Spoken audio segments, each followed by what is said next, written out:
नमस्कार। मैं यशपाल हंस करनाल से। आशा है आप प्रसन्न होंगे, ईश्वर की कृपा होगी, संतानें आज्ञा में होंगी, माता पिता की सेवा आप कर रहे होंगे और आपके भाग्य उज्जवल होंगे। आज मैं आपको कुंडली के उन भावों के बारे में बताया आया हूँ। कुंडली तो आप देख लेते हैं कि ये मेरा पहला घर है, ये मेरा दूसरा घर है, तीसरा है, चौथा है, 12वें तक पहुंच जाते हो। लेकिन ये कम पता होता है कि ये भावों का वास्तविक अर्थ क्या है। उसके बारे में आपको मैं बताने आया हूँ। और आज मुझे एक और बात याद आ रही थी। मैं कबीर साहब का एक दुआ पढ़ रहा था, निंदक नेड़े राखिए। इसका भी मेरा कोई मतलब है कहने का। आपके कमेंट बॉक्स के अंदर बहुत प्यार मिलता है मुझे, लेकिन एक बीज निकलता ज़रूर है उसमें से ऐसा जो जहर का हो। एक बीज निकलता है 100 में से। कभी पर चिंता नहीं करी। एक बड़ा अच्छा प्रोविजन रखा हुआ है, यूट्यूब वालों ने ब्लॉक कर दीजिए कि मैंने ज़रूर सुननी है आपकी बात। और कबीर साहब का मुझे दुआ याद आया, निंदक नेड़े राखिए, आंगन कुटी छवाए। कि जो आपकी निंदा कर रहा है ना, उसे अपने साथ बिठा कर उस आंगन में बिठाइए, कुटी छबाए, आसन बिछा के बैठ। बिन साबन पानी बिना आतन दे स्वा। अजी ऐसे व्यक्ति बड़े अच्छे हैं जो आपके विरोध में शब्द बोले, आपके विषय के विरोध में शब्द बोले।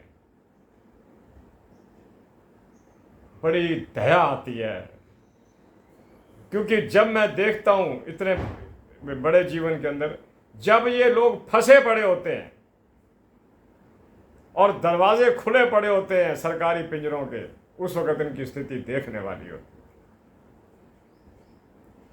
मैं प्रभु से कामना करता हूँ, माँ सरस्वती से कामना करता हूँ कि सद्बुद्धि प्रदान कर।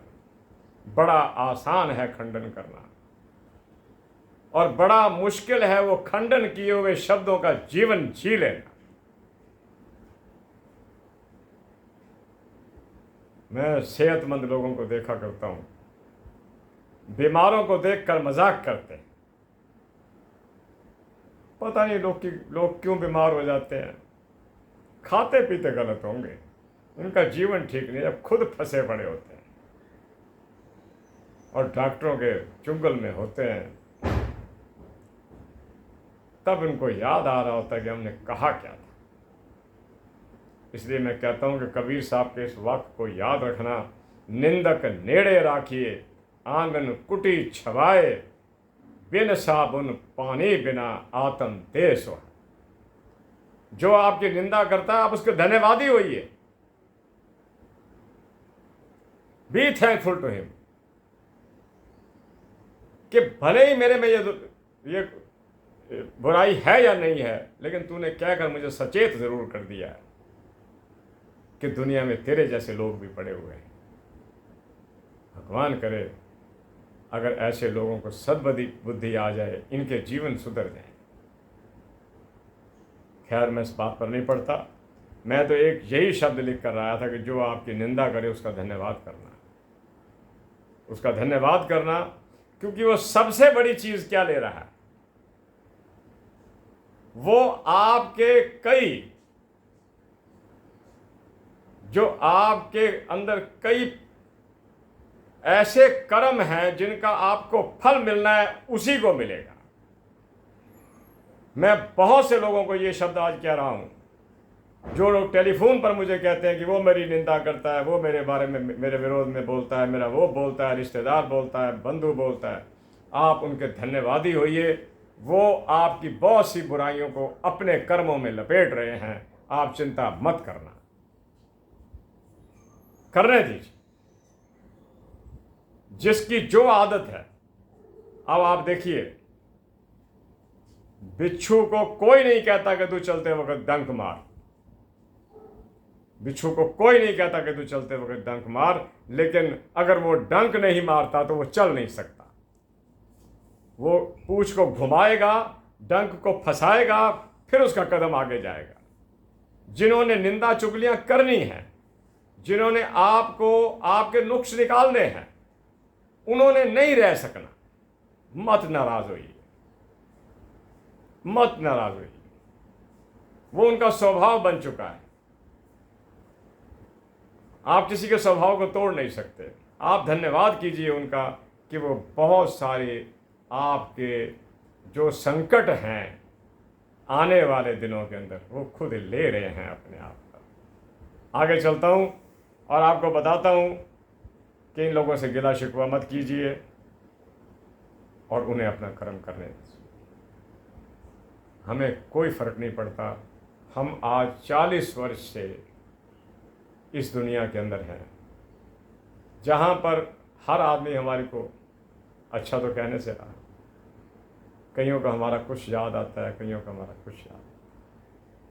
खैर, इन बातों को ख़त्म करते हुए मैं आज आपको ये बताना चाहता हूँ कि आपको कैसे पता लगे कि मेरे प्रथम ग्रह के अंदर, कुंडली के अंदर कौन सा ग्रह मेरे को क्या लाभ दे सकता है, क्या उसका प्रथम घर का क्या मतलब है। पहला घर तो देख लिया आपने, मुझे भी बता दिया कि जी मेरे पहले घर में ये ग्रह बैठे हुए हैं, लेकिन आपको ये नहीं पता कि पहले घर का मतलब क्या है। मैं आपको बताता हूँ। आज का वीडियो छोटा होगा, रविवार की आपको छुट्टी है, उसकी मैं आपको शुभकामनाएं भी देता हूँ और आज की बात को शुरू भी करता हूँ। पहली बात मैं आपको बताना चाहता हूँ कि लगन हमारे स्वामित्व का स्वामी है, आवर पर्सनैलिटी। अगर आपने किसी की पर्सनैलिटी के बारे में कुंडली से देखना हो तो उसका लगन देखिए कौन सा है। अगर वो व्यक्ति सिंह लगन का है, रोबीला होगा। कन्या लगन का है तो नौकरी करता होगा। तुला लगन का है, नपा तुला होगा। वृश्चिक लगन का है तो सामान्य होगा। धनु लगन का है तो मेहनती होगा। मकर लगन का है शनि के अधीन होगा। कुंभ लगन का भी, मीन लगन का सीधा बृहस्पति के अधीन है। मेष लगन का आदमी क्रोधी होगा।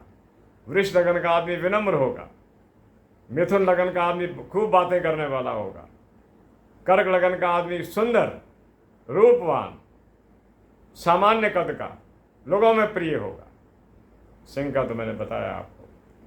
कुंडली के दूसरे भाव के अगर आपने देखना है कि दूसरा भाव क्या है, दूसरा घर क्या है, कुंडली का दूसरा घर आपकी वाणी, आपका ईटिंग सिस्टम और आपकी संपत्ति के बारे में दर्शाता है। आज का मेरा वीडियो उन लोगों के लिए बड़ा इंपॉर्टेंट है जो ज्योतिष के बारे में जानते हैं, जानना चाहते हैं, या उनको पहले इस बात की नॉलेज है। Your second house is a very important house in the horoscope. इसको निगलेक्ट मत करना, बहुत इंपॉर्टेंट है। सेकंड हाउस से मैं बताता हूं आपको, सेकंड हाउस से हमारी वाणी का पता चलता है। अगर किसी का सेकंड हाउस में सूर्य बैठा हो, कह दीजिए आवाज भारी है। जब बोलता है तो आवाज भारी होती है। दूसरा घर खाने से संबंधित, अगर महाराज राहु बैठ जाए दूसरे घर के अंदर तो मैं अक्सर मजाक किया करता हूं ना, रात को उठ के फ्रिज खोल के खाएगा, बिल्कुल खाए। और दूसरे घर में एक और बात, हाँ बड़ी इंपॉर्टेंट बात बताता हूं आपको, ये याद रखना मेरी बात। आप दूसरा घर शनि के पास हो या दूसरा घर बुध के पास हो, बुध के पास मीन मिथुन या कन्या राशि हो और शनि बैठ जाए, शनि का घर हो मकर या कुंभ राशि हो और बुध बैठ जाए, व्यक्ति की वाणी में थथलाहट होगी। ये बिल्कुल गारंटेड बात है। वो बोलते बोलते शब्दों को रोक जाएगा। ये विदाउट, यानी कि मैं बिना किसी संशय के कह सकता हूँ। दूसरे घर का बड़ा महत्व है। दूसरा घर दो चीज़ें शो करता है कि इसकी पैतृक संपत्ति क्या आई होगी, इसके पिताजी इसको क्या दे गए होंगे, या इसको अचानक धन लाभ क्या होगा। ये हम 8वें घर से भी देखते हैं, दूसरे घर से भी देखते हैं, क्योंकि दोनों घर आमने सामने हैं। तीसरा घर वैसे तो पराक्रम का है, हमारे कर्मचारियों का है, हमारे भाई बहनों का है। जिनके तीसरे घर के अंदर सुंदर ग्रह बैठे हुए हों, उनका भाई बहनों का बड़ा प्यार हो। वो किसी के भड़काने पर लड़ेंगे नहीं, तीसरा घर बड़ा इंपॉर्टेंट घर है। और मैं अक्सर कहा करता हूँ कि अगर कहीं तीसरे घर के अंदर चंद्रमा और शनि इकट्ठे, क्षमा कीजिए, केतु और शनि बैठ जाएं और साथ में बैठ जाए चंद्रमा, ये योग अक्सर मिलता नहीं है। अगर ये बैठ जाएं, व्यक्ति धारा प्रवाह वक्ता होगा और कथावाचक होगा।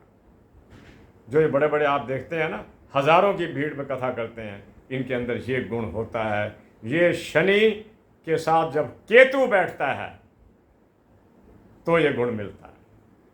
सेकंड हाउस में हो शायद ये फल ना मिले, थर्ड हाउस में डेफिनेटली मिलेगा।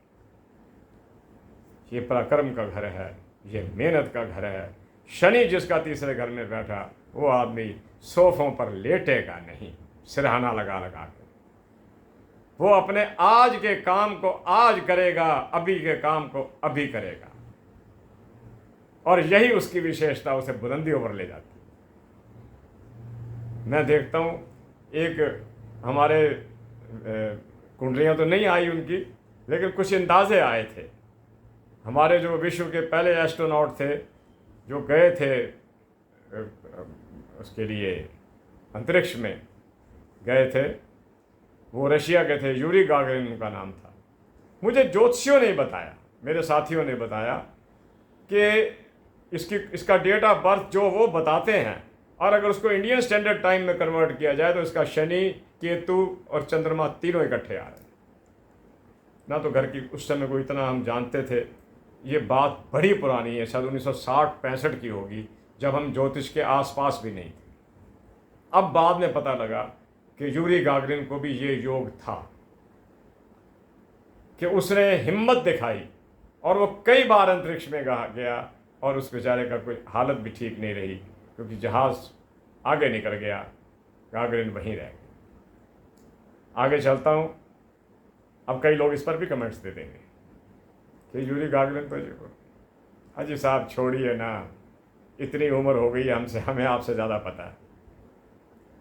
वही लोग जिनका जन्म उस जमाने में हुआ जब भारत में भाखड़ा डैम बन रहा था, उसका प्रेपरेशन शुरू हुई थी, उसका कंस्ट्रक्शन शुरू हुआ था, उसका कंस्ट्रक्शन शुरू हुआ था। हमें क्या सब कुछ देखा, और हमें वो दिन भी याद है जब यूरी गागरिन भारत के दौरे पर आए थे और उन्होंने पंडित जवाहरलाल नेहरू को कहा था, तत्कालीन प्रधानमंत्री को, उन्होंने कहा तुम्हें रिसीव करने के लिए कौन आए? तो यूरी गागरिन ने कहा था मुझे रिसीव करने के लिए राज कपूर है। और जब वो राज कपूर बाहर खड़े थे जहाज एयरपोर्ट पर, तो दूर से उसने इशारा किया। वो सीन अखबार में था, तब अखबारें होती थी, आवारा हूँ। उसको वो गीत याद था, आवारा हूँ, गर्दिश में हूँ, आसमान का तारा हूँ, गर्दिश में हूँ आसमान का। तब तो वो थे। तो हमें ये बातें भी याद। मैं आगे बता रहा हूँ आपको। चतुर्थ भाव कुंडली का बड़ा इंपॉर्टेंट भाव है। ये हमारे को बताता है हमारे सुख, ये सुखों का घर है। अगर कहीं लग्नेश चौथे घर में आ जाए और सही बैठा हो, ना अस्त हो ना वक्री हो, जिंदगी में सुखों को प्राप्त करे। चंद्रमा बैठा हो, कर्क लगन हो, लेकिन साथ में शनि बैठ जाए तो मतलब सारा कुछ खराब हो गया।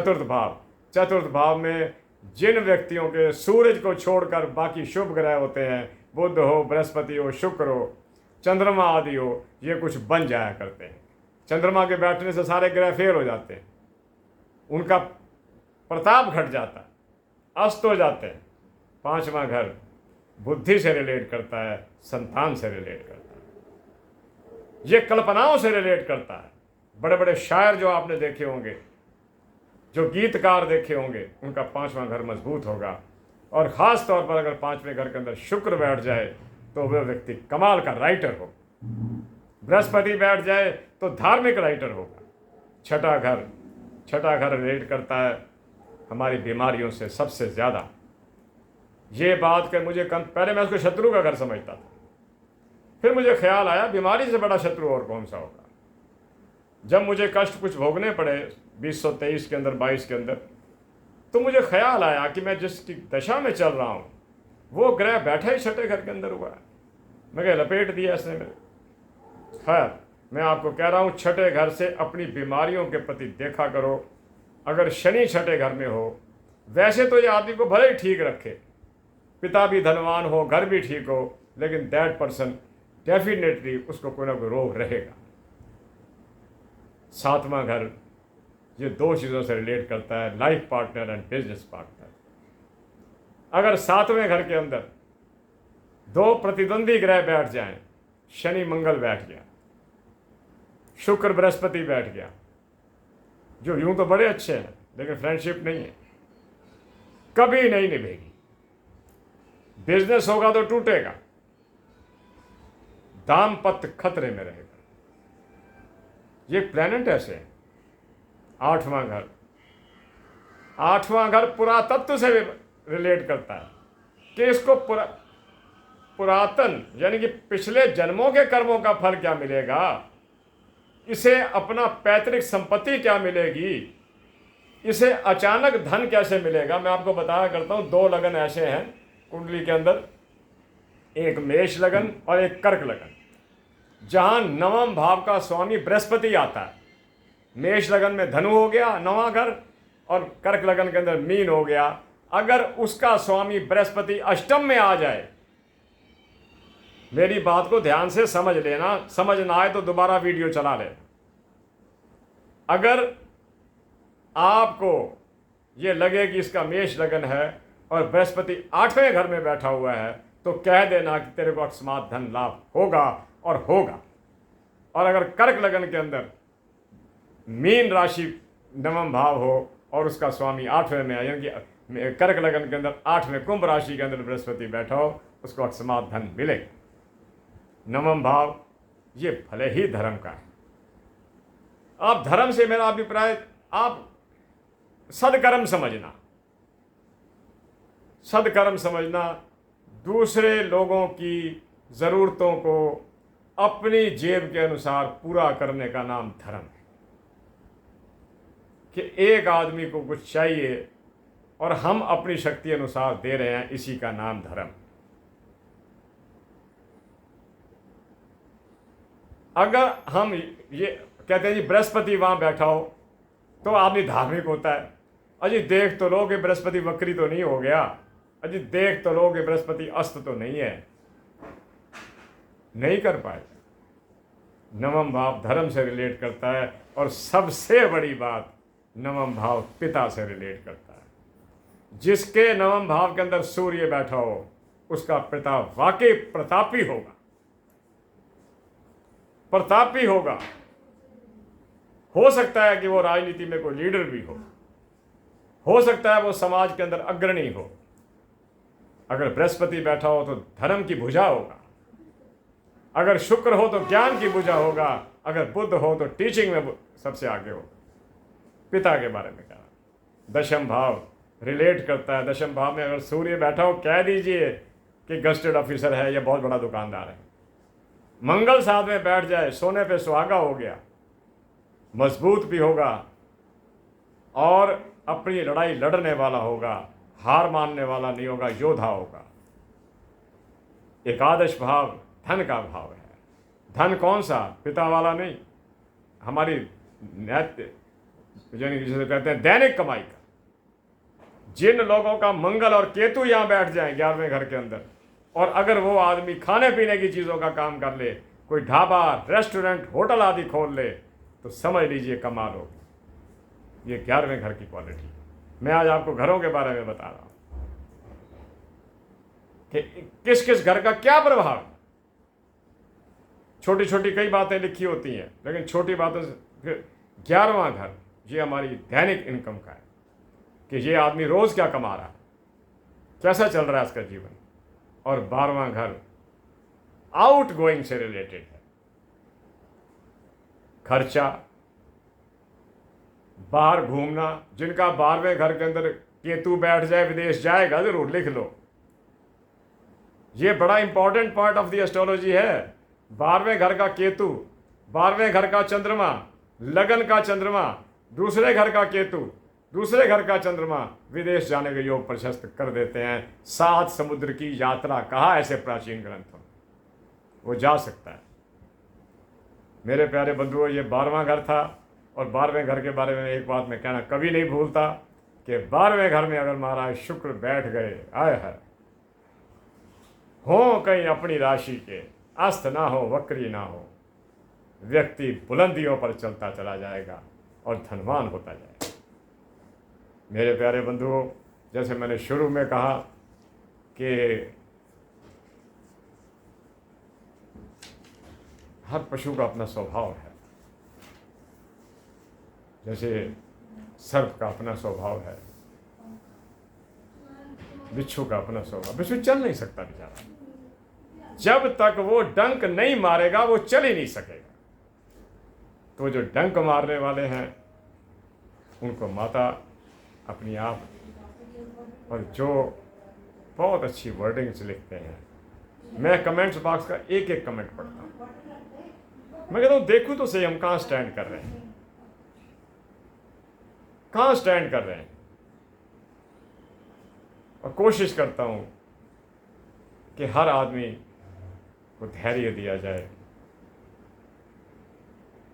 काउंसलिंग की जाए उसकी, क्योंकि ग्रह इतने खराब होते हैं या नहीं होते, वो व्यक्ति अपना मनोबल छोड़ चुका होता है चंद्रमा के कारण। तो खैर, मैं हर व्यक्ति को प्रणाम करता हूँ, हर प्यार करने वाले प्रेमी को प्यार करता हूँ। I love you all, I respect you all. और मैं उनको भी प्यार करता हूँ जो निंदित शब्द लिख देते हैं। भगवान आपका भी भला करे। इसी के साथ अब यह हालत ये बनी पड़ी है, मैं सारा दिन बोलता हूँ कि मैं करनाल से यशपाल हंस। सवाल क्या आता है, आप कहाँ रहते हैं? मैं दोनों बार बोल के जाता हूँ, मैं करनाल से यशपाल हंस। लिखने वाले क्या ले, आप किस शहर में रहते हैं? बड़ा अजीब लगता है, बड़ा अजीब लगता है। फिर मैं वही सोचता हूँ, कबीर साहब आप ठीक कहा आपने, निंदक नेड़े राखिए, आंगन कुटी छपाए। छपा दो, बिछा दो, बिन साबुन पानी बिना आत्म दे सो। आज आप मेरे चेहरे पर एक विशेष खुशी देख रहे होंगे, क्योंकि मैंने ये सोचा कि बिच्छू नहीं रुक सकता, वो डंक मारेगा। तो इसी के साथ फिर मैं कह रहा हूँ, मैं करनाल से यशपाल हंस। उनको पता लग जाए जिन्होंने पूछा था मेरे से शहर, मैं करनाल से यशपाल हंस आपसे आज्ञा चाहता हूँ। जय जगत, जय भारत, नमस्ते, नमस्कार। ईश्वर आपको प्रसन्न रखे, आपका आज का रविवार बहुत अच्छा हो, प्रसन्न रहो, खुश रहो, और माता सरस्वती मेरी ज्ञान की देवी, बुद्धि की देवी, आपको मेधा और प्रज्ञा बुद्धि प्रदान करे, ताकि आप जीवन की कोई बाजी ना हारो, हर बाजी जीतते चले जाओ। हर बाजी जीतने के लिए बुद्धि की ज़रूरत होती है, और वो यहाँ से लेनी पड़ती है। वो डिपार्टमेंट यहाँ है। आपको बुद्धि प्राप्त हो और आप प्रसन्न रहो। शुभ रविवार। नमस्ते, नमस्कार, ईश्वर की कृपा।